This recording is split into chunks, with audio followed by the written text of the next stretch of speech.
j'aimerais bien vous présenter la cuisine que vous pouvez faire facilement à la maison. C'est un dessert aujourd'hui.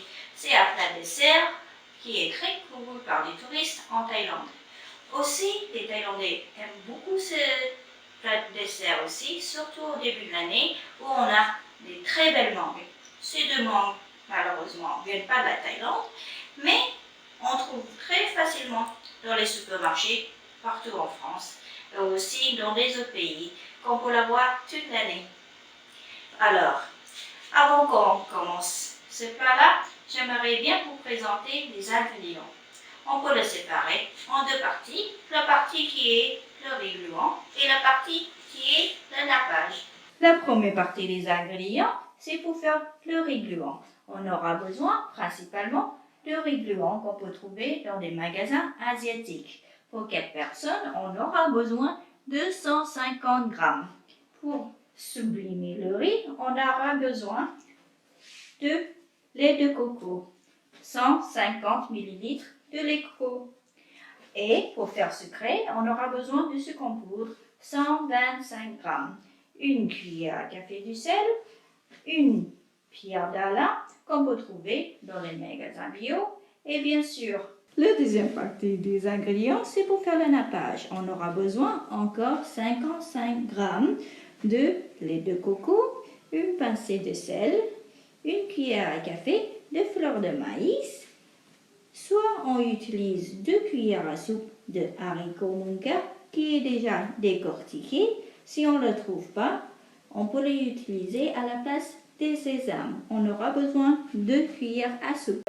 2 mangues bien mûres.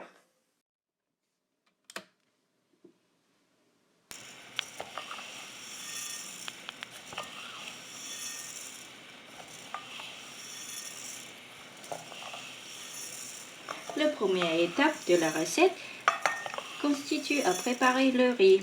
Le riz gluant qu'on a acheté, il faut le nettoyer avec la pierre d'Alain en frottant très délicatement à sec, comme on voit le geste qu'il est sur la vidéo. Il faut le faire partout pour enlever la partie qui est le gras qui est autour du riz, pour que à la fin de cuisson, le riz est plus translucide. Après le nettoyage à sec, on met un petit peu d'eau dedans pour que le riz soit couvert de l'eau.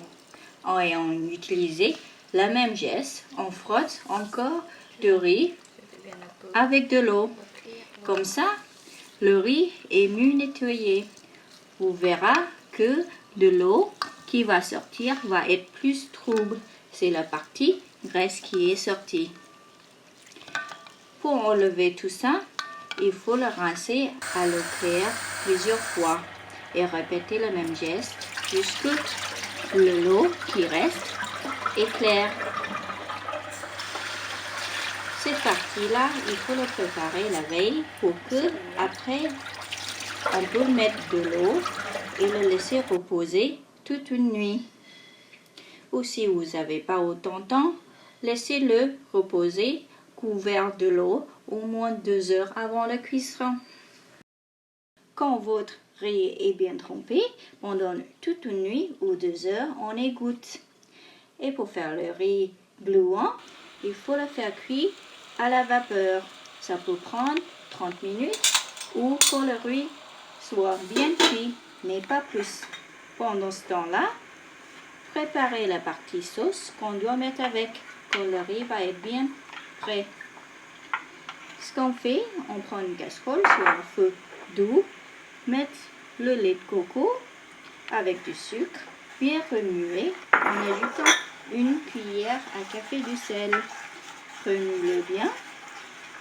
On a juste besoin que tout soit bien dilué. Il ne faut pas bouillir cette sauce parce que la partie graisse va séparer de la sauce. Quand il est bien mixé, on réserve-le à côté. Pendant la cuisson du riz, il faut le vérifier de temps en temps. On peut le remuer un petit peu pour que le riz soit cuit uniformément, mais pas plus.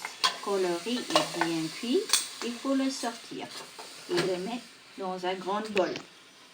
Vous verrez que le riz est juste cuit. Il ne faut pas que ce soit trop cuit ou le grain de riz soit éclaté. Il faut que le riz garde sa fermeté. Immédiatement, il faut verser, quand le riz est chaud, la sauce qu'on a préparée. Retournez-le pour que la sauce entoure tout le riz. Pendant ce temps-là, quand on va le laisser reposer, en couvrant par exemple avec un film alimentaire, le riz va absorber toute la sauce.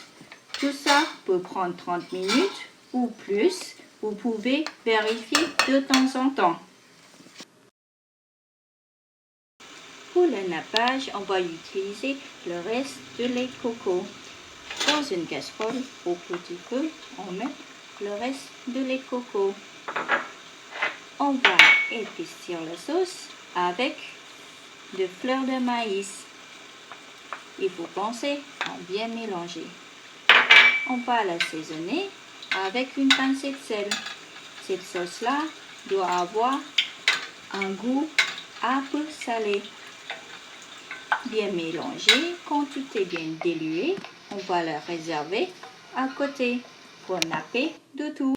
Pour compléter le nappage, vous pouvez soit utiliser du sésame grillé ou si vous arrivez à trouver des haricots mungo décortiqués dans les magasins asiatiques, vous pouvez le laisser tremper une nuit avec le riz avant la cuisson.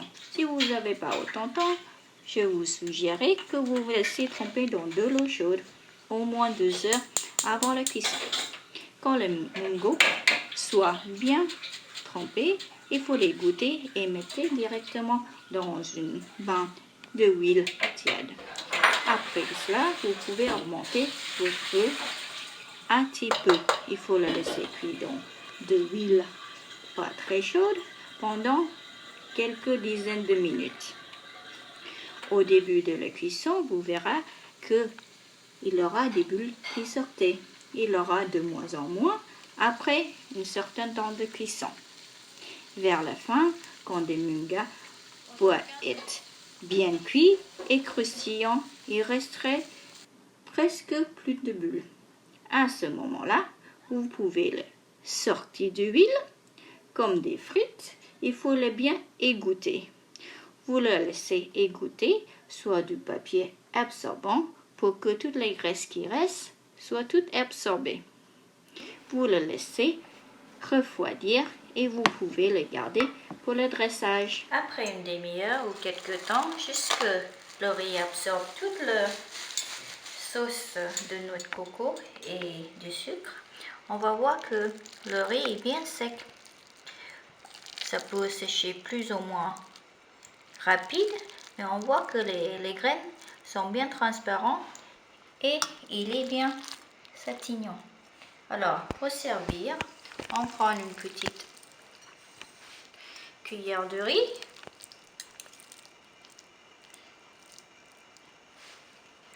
On met un peu des haricots munga décortiqués et frire dessus. Si vous n'avez pas des haricots, on peut mettre aussi du sésame. Mais vous pouvez le griller un petit peu auparavant. Les mangues. On coupe une tranche de mangue.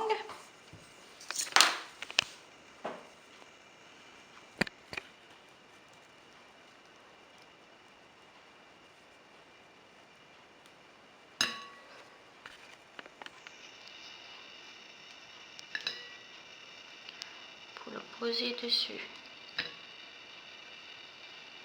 Il est bien jaune, bien sucré. Pour vérifier si le mangue est bien mûr, on peut le toucher un petit peu. Il doit être un peu molle. On peut aussi le sentir. Il y a une odeur, un parfum qui commence à dégager.